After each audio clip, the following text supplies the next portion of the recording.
Shabbat Shalom. Share a little bit of Torah with everybody as we start a new book, book of Vayikra.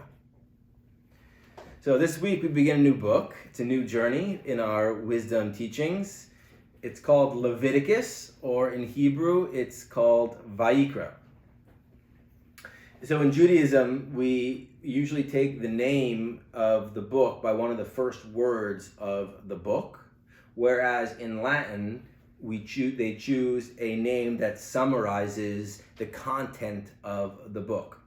So for Latin, Leviticus, it means it's dealing with all of the work that the Levites do in the sanctuary and the priests as well. Whereas the Hebrew word for the book, Vayikra, is the first word. So that first word, Vayikra, and he called. Who calls? God calls. Vayikra el Moshe. Who does he call to? To Moses, to each and every one of us. So when I look at these two names, I'm seeing a partnership blossom. God calls out to Moshe, to the Moses within each and every one of us. And then we, in return, dedicate ourselves to care for and cultivate our sanctuary and our relationship to God, whatever our sanctuary might be and wherever we might be in our relationship to God. Vayikra is the midpoint in the 5 books of the Torah, with 2 books on either side. For the Me'or Einayim, Rabbi Menachem Twersky from Chernobyl, beginning of the 18th century, the positioning of this book of Vayikra in the middle can teach us something about the midpoint, perhaps, in all of our journeys. He teaches us that the matter is thus. God brings us forth from Egypt, from a place of suffering.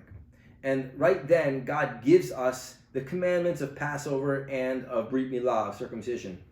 Then God splits the sea for us, and afterwards, walking through it, we enter into the wilderness. And we are led by a pillar of cloud by day and fire by night. Then God gives us Torah, teaching, ethical wisdom. And after that, asks us to build a tabernacle, a sanctuary, a place that God, the ineffable, might dwell, the miraculous might dwell within us. We know this line, Va'asuli mikdash v'shachanti betocha, make for me a place of sanctuary, whatever that might mean, so that I can dwell bitocham. We've learned this before, not just within it, but so that I might dwell within you. So Rabbi Twersky says, this is like a person who has always dwelt in a place of darkness, never having seen light. If you brought this person out into the daylight, he or she would not be able to stand all the brightness. You have to expose each and every one of us gradually. First, you make a narrow opening so that you can see just a bit of light. Then you broaden it until it becomes a window. Only then can you take us out into the open air and show us all of the light. So it is with Israel, with all of us God wrestlers. In Egypt, in a place of suffering, we were immersed in 50 measures of defilement or suffering. Had God shown us all the brilliance of this presence immediately, we would not have been able to bear it. We needed all of these steps along the ways, all the little bits and pieces of each of the stories of the Torah along the way to slowly open us up. But the whole purpose of this journey was Ve'asuli mikdash v'shachanti betocham, make for me a place where I can reside within you. The story of the 5 books of the Torah is God's way of slowly revealing and creating a relationship with us, within us, calling us and meeting us, each and every one of us, at our own pace, so that we might in turn open and receive this relationship. And so this is how this 3rd book, Vayikra, opens, with a call to memory, and also a call to action. Our tradition teaches us that we are co-creators with the divine. We have been given the greatest gifts of all, relationship, life, and this earth. We have also been tasked with this holy work of partnering with God to enhance and care for each and every one of us and for this planet. The earth is an unfinished project, and we too are constantly spiritually evolving, learning about the miracle and the mystery of life with eyes that are full of wonder and of curiosity. These gifts we always explore together in our rituals and in our practices. By taking the teachings of Torah and the sacred technology of Jewish ritual that have been developed over thousands of years, and when we include them in our lives right now, the mystery slowly becomes revealed. And it is through this gradual practice, dedicated practice and process, that all of the mysteries and gifts unfold and can ultimately be felt. The book of Exodus, which we had just finished, is completed with the details and the construction of the sanctuary, the tabernacle. A home is built where God can meet us and we can remind ourselves of the miraculousness of every moment. Rabbi Arthur Green, reflecting on the teaching of the Me'or Einayim, demonstrates why this book lies at the center of the 5 books of Torah.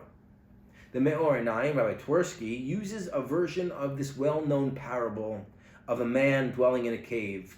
We can think about Plato and the Republic, as a way of saying that all of Torah's narrative has been leading up to this point, the moment of the call, Vayikra, to serve.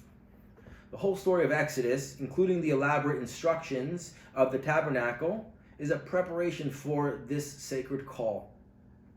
So too, our own narratives. We think about our own lives. All of our life stories up to this moment are there to prepare us for that call. The tabernacle, the sanctuary, is being prepared within our heart. It is from there that the word calls to us. Everything else leads up to this. This is the teaching hiding behind the first words of this 3rd book, Vayikra, and the great mystery called. But what does it mean to be called? When looking at the Torah, the scroll, the last letter of this word, Vayikra, the Aleph, is smaller than all of the other letters. It is a miniature, it is a micro Aleph, a fraction of the size of all the other letters in this word, and in fact, all the other letters in the whole of the Torah. But though it's small in stature, its teaching is paramount. It is called the Aleph Zera, the little Aleph. It's like the little Aleph that could. My teacher, Rabbi Len Levin, relates that his favorite interpretation for this small Aleph is from Rabbi Abraham Saba from the 15th century in Lisbon. He says that perhaps the reason for the small Aleph is that Moses, in his humility, distanced himself from assuming authority and would run away and make himself small until God had to call him. That is why it is written, Vayikra el Moshe, that the source of all life called to Moses with a small Aleph. My teacher, Rabbi Ingber, offers that we can break this word Vayikra up into 2 words, Vayikar, the first letters, and then Aleph, which would mean a precious Aleph. Rabbi Lord Jonathan Sachs, Zichron Levacha, may his memory be for a blessing, teaches us that this letter Aleph is the word that precedes the bet of Breshit. It is also the first letter of the alphabet, the first letter of the 10 Commandments, the first letter of the word that God utters at Mount Sinai, Anochi I. It's this cosmic Aleph. Rabbi Sachs writes, the letter Aleph is almost inaudible. Its appearance in the Torah at the beginning of Vayikra is almost invisible. Do not expect, the Torah is intimating, that the presence of God in history will always be clear and unambiguous as it is during the Exodus from Egypt and of the division of the sea. For much of the time, it will depend on our own sensitivity. For those who look, it will be visible. For those who listen, it can be heard. But first you have to look and listen. If you choose not to see or hear, then Vayikra will become Vayikar. The call will be inaudible. Vayikra, and God called. Not and God spoke. God calls out to each and every one of us with the yearning and desire for us to peel back the layers and separate the distance that we have and remind us of a unity that underlies all at the core. God calls out to me and to you, reminding us that life is so precious, that precious little Aleph, each one of us a precious little Aleph. God calls, and it is our choice whether or not to listen. And the message: make space for me in your life. Just like this little Aleph makes space for all the other letters on the parchment. The little Aleph is calling upon us to be more aware and sensitive to our surroundings. Who do my words affect? Who is near me? Who is calling out to me? What am I missing? What am I not hearing? The little Aleph calls us to seek out those small and often unnoticed moments, each a miracle in themselves, and to remind us that there are actually no small moments in life, that each moment is a precious little Aleph, one following the next, each an opportunity to see God's presence within, each an opportunity to fill with the miracles and to feel the miraculous. Vayikra, and the source of all life, calls us not only to experience the sacred dimension of life, but also to be the creators of them. We create a sanctuary for God to dwell with when we infuse our actions and relations with all of these grand and gentle gestures. God's presence, Rabbi Pitkowski, my teacher, suggests, is felt in the small gestures that do not make the news. The moments that enrich one person's life at no cost of our own. The gesture that makes a difference and that a person will never forget. When we read the word Vayikra, may it remind us today that we are all being called upon to honor and cherish all the moments we are faced with throughout our lives. All the challenging moments, all the beautiful moments. Draw a little Aleph. Maybe close your eyes and envision this little Aleph. And may it be the silent whisper that draws you into the center of each moment. And from the center, may we then turn outwards and shine onto each other, as God continually calls us at all moments.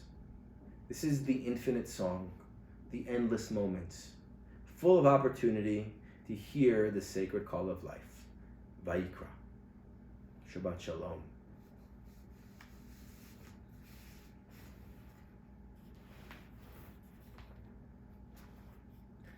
So we get a chance to turn back now again and sing that song, Va'asuli mikdash v'shachanti b'tocham. Think about what it means to be a sanctuary, right? And I've said it over this past year that this idea of space has become so flexible and so expansive, and really an opportunity for us to really re-examine what does space mean for communal gathering, right? We're being tasked right now to really explore and do some deep work as a community to really understand what that means to gather together. What does it mean to gather together? How? What does the space look like, right? And to be open to learning the possibility of new dimensions of space.